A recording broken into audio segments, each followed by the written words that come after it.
네, 김석철 전문가와 함께하는 파워 시스템 시간입니다. 시스템으로 시장을 분석해보고 종목들을 찾아보겠습니다. 김석철 전문가입니다. 전문가님 안녕하세요. 네, 안녕하세요. 김석철입니다. 네, 오늘도 대형주 중심의 장세가 계속되고 있고 그래도 코스닥 시장에 낙폭 과대주들이 조금씩 반등하는 모습이 지난 주말부터 나타나고 있는데요. 자, 어떤 점들을 눈여겨보십니까?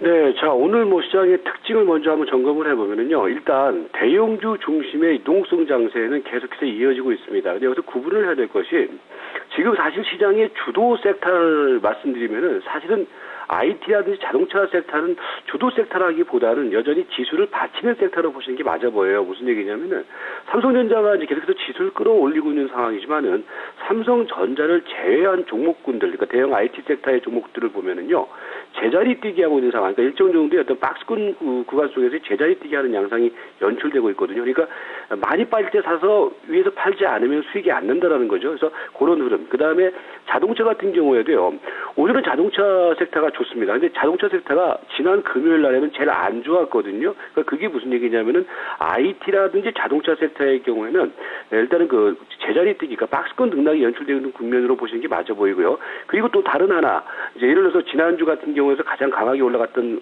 섹터가 화학주라든지 조선주 섹터거든요. 상대적으로 오히려 주도 흐름은 이제 표면적으로는 IT라든지 자동차가 올라가는 것 같지만은 실질적으로 우리 개입자들이 사서 못 온다는 측면 속에서는 오히려 지난주에는 화학이라든지 조선주들이 좋았거든요. 그래서 그런 흐름은 여전히 추가적인 그 상승 추세가 있어 보이고요. 그리고 코스닥의 경우에는요, 지금 코스닥이 그 시초가 이후에 다시 또 지수가 약세로 전환된 모습입니다. 그러니까 지금 보시면 거래소 시장하고는 달리 코스닥 시장의 경우는요, 일정 정도 그 저항선이 만들어지는 가운데 하락 추세가 형성되고 있어요. 그러니까 당분간의 흐름에서는요, 좀 중소형주보다는 대형주 위주의 대응, 그 다음에 코스닥은 상대적으로 좀 약간 시대 탄력이 둔화되는 모습이기 때문에, 왜 그러냐면 이게 기관하고 외국인차들이 주도하는 장세이기 때문에 그런 거거든요. 그래서 코스닥의 경우는 좀 되도록이면은 매수 비중을 약간 줄이는 대응 전략이 필요하지 않느냐, 이렇게 말씀드리도록 하겠습니다. 네, 여전히 시장의 차별화 장세는 조금 더 이어질 것으로 보고 계시는군요. 자, 그러면 MTX 관심주들, 단기 관심주들은 어떤 종목들인지, 어떤 종목을 봐야 될까요? 네, 계속 말씀을 드리는데, 여러분들이 저희 이제 MTS 방송을 들으시면서, 그러니까 매일매일 종목이 바뀌지 않습니다. 그러니까 추세가 살아나가는 종목은 계속해서 말씀을 드리는 거거든요. 그런 종목들이 여러분들이 매수를 해야 될 대상의 종목이다, 이렇게 보시면 될 것 같고요. 그럼 이제 단기 관심주 쪽에서 보시면은요, 최근에 꾸준히 말씀드리고 있는 태웅, 그 다음에 ICD 같은 종목들, ICD 같은 경우도 여러분들 최근에 보시면은 말씀드리고 난 다음에 상당히 좀 단기 수익이 강하게 나타나고 있는 종목이거든요. 그래서 ICD, 그 다음에 KP 케미칼, 비아트론, 지난 금요일 날 추천드렸던 OCI 머티리얼즈, 그 다음에 오늘은 이제 새롭게 삼형화학 정도가 이제 포착이 되고 있는데, 오늘 같은 경우에는요, 여러분들이 또 태웅 같은 경우에는요, 지난주 사실은 상승 탄력으로 따져보면 태웅이 지난주 18,000원대에서 21,000원대까지 왔기 때문에 시세가 상당히 좋았어요.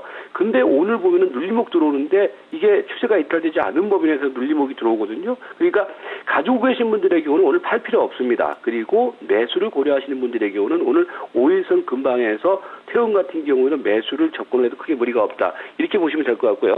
그 다음에 이제 ICD 같은 경우에도 마찬가지입니다. ICD 같은 경우도 최근에 이제 말씀드리고 난 다음에 추세 흐름을 보시면은 점진적으로 올라가는 그런 양상이거든요. 지금 태웅이라든지 ICD의 차트를 보시면은 거의 두 차트가 비슷한 모습을 보이고 있어요. 그러니까 이런 종목군들의 경우는 이제 코스닥의 개별주 흐름에서도 상대적으로 가격적인 경쟁력이 있는 종목들이기 때문에 계속해서 추적해 들어가도 된다, 이렇게 좀 보시면 될 것 같고요. 그 다음에 KP 케미칼도 추천드리고 난 다음에 시세 흐름은 비교적 안정적으로 유지가 되고 있죠. 그러니까 지난 금요일하고 오늘 코스에서 약간 눌림목 조정이 나타나고 있는 모습이지만은 5일선이 깨지지 않는 범위에서는 지금 화학주 섹터의 경우는요, 조정시마다 매수 관점이 맞아 보여요. 그러니까 이 종목의 경우는 여전히 저가 매수 포인트 유지를 하자 말씀드렸고요.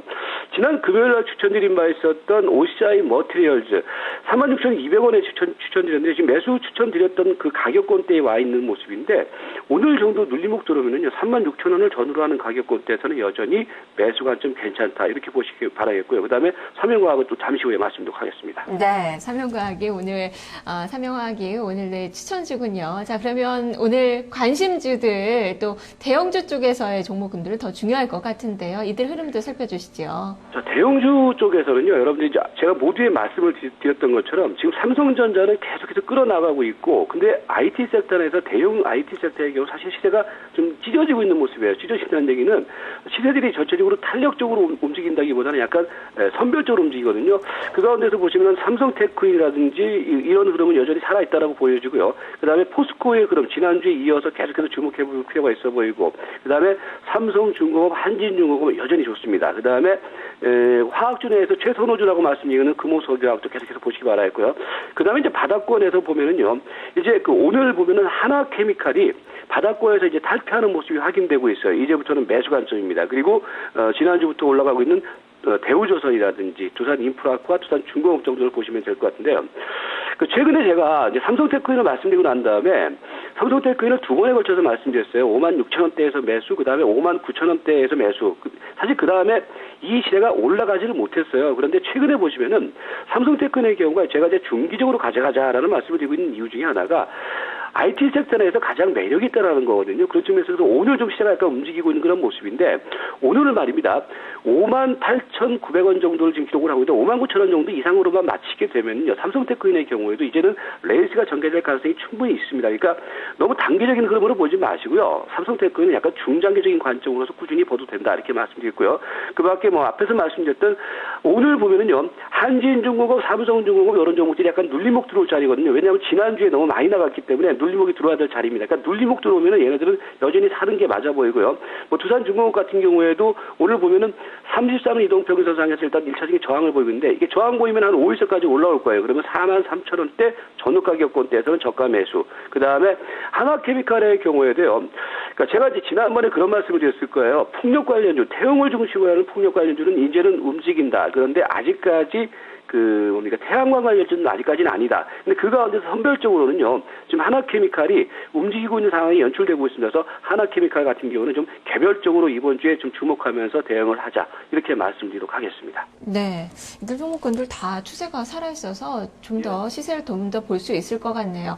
자, 그러면 추천주 삼영화학이라고 팁을 주셨는데요. 자, 이 종목 설명해 주시죠. 예, 지금 대형주를 추천을 드리려고 했다가, 대형주는 최근에 꾸준히 말씀을 드렸기 때문에 이제 삼용화학을 좀 말씀을 드릴 텐데, 삼용화학의 경우는 그동안에 이제 상당히 좀 많이 빠진 가운데서 저평가됐다라는 거거든요. 그 다음에 이제 지난주 흐름 속에서 보시면은 바닥을 찍은 이후에 지난주 이제 주 후반부터 거래가 형성되는 가운데에서 1차 상승의 흐름이 나타나기 시작했습니다. 그리고 이제 앞선 고점짜리가 3,600원짜리인데 이 자리를 돌파한 이후에 오늘 좀 눌림목이 들어오는 자리거든요. 그래서 첫 번째 눌림목 자리에서 한번 매수를 해보자, 이런 관점입니다. 그래서 현재 지금 3,560원 기록하고 있는데요. 3,550원대를 추천드리도록 하겠고요. 그 다음에 목표 가격은 4,200원. 그리고 이제 이 종목은 중소형주이기 때문에 여러분들이 항상 중소형주 매수를 할 때는 손절 가격을 정확하게 지켜주시기 바랍니다. 3,400원을 손절선으로 제시를 하도록 하겠습니다. 네, 알겠습니다. 말씀 잘 들었습니다. 네, 고맙습니다. 네. 자, 오늘 파워 시스템이 골라낸 종목은 삼영화학입니다. 오늘 추천주인데요. 4,200원의 목표 주가, 3,400원의 손절 가격이 제시가 됐습니다. 김석철 전문가와 함께 했습니다.